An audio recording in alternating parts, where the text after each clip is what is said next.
महाराष्ट्र विधान परिषद के उपसभापति पद के चुनाव के लिए महाविकास आघाड़ी ने अपना उम्मीदवार उतार दिया है। विधान परिषद सदस्य और शिक्षाविद जे.एम. अभ्यंकर को MBA ने अपना उम्मीदवार बनाया। इसी के साथ उद्धव ठाकरे को इस चुनाव में एक और करीबी ने बड़ा झटका दे दिया है। उद्धव के बेहद करीबी माने जाने वाले सचिन अहिर ने इस पद के लिए एकनाथ शिंदे गुट की तरफ से पर्चा भर दिया है। उद्धव ठाकरे गुट के जे.एम. अभ्यंकर आधिकारिक उम्मीदवार घोषित किए गए। वहीं उद्धव ठाकरे के करीबी सचिन अहिर ने उन्हें बड़ा झटका देते हुए शिंदे गुट की तरफ से उपसभापति पद के लिए नामांकन भर दिया है। सचिन अहिर व्यक्ति वही हैं जिन्होंने कभी आदित्य ठाकरे के लिए अपनी वर्ली सीट भी त्याग दी थी और आज वे उद्धव ठाकरे के लिए बड़ी मुसीबत खड़ी करते दिख रहे हैं।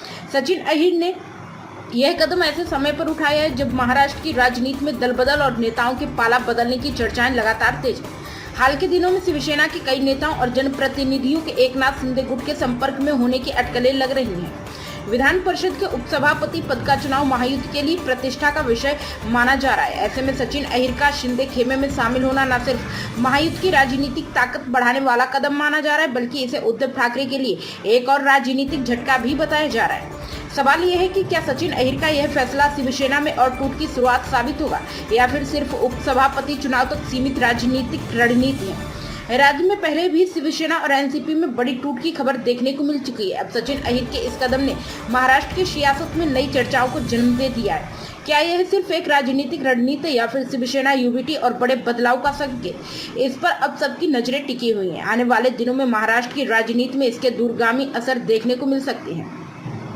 सचिन अहिर के पर्चा भरने के बाद एक बार फिर एकनाथ शिंदे ने अपने फैसले से सभी को चौंका दिया है। सचिन अहिर के रूप में शिंदे ने महाराष्ट्र की राजनीति में बड़ा सरप्राइज दे दिया है। हालांकि कयास लगाए जा रहे हैं कि एकनाथ शिंदे की तरफ से डॉक्टर नीलम को उम्मीदवार बनाया जा सकता है, लेकिन आखिरी समय पर बड़ा उलटफेर देखने को मिल रहा है।